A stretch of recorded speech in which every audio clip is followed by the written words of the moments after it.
நாங்கள் வந்து Venganthur ma'am, Tindivanam taluka, Villupuram district. 2014 அப்பா இறந்துட்டார்.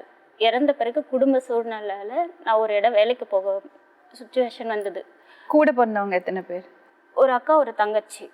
அக்கா கல்யாணம் ஆயிடுச்சு. அக்கா கல்யாணம் ஆகி 2 பொண்ணு, ஒரு பையன். அப்பா அம்மா என்ன வேலை செஞ்சாங்க? அப்பா வந்து அம்மா வந்து கல்ல இருக்கிற வேலைக்கு போவாங்க, சூழ வேலைக்கு. நீங்க படிச்சிருக்கீங்களா? +2 முடிச்சிருக்கேன். சரி, பாஸ் பண்ணிட்டீங்களா? நான் சென்ட்ரல் ரிசர்வ் போலீஸ் ஃபோர்ஸில் இருந்தேன், CRPF. நீங்களா வேலை செஞ்சேன் படிச்சுட்டு? ஓகே, அப்புறம் ஏன் விட்டீங்க? எனக்கு அங்கே போன பிறகு ஃபிட்ஸ் வந்துடுச்சு 2015.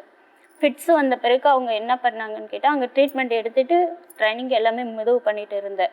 அங்கே இருக்கிற டைமில் என்ன ஆச்சுன்னு கேட்டால், லாஸ்ட் டைமில் வந்து எனக்கு ஒரு வாட்டி போர்டுக்கு வந்து டெல்லிக்கு அனுப்பி வச்சாங்க.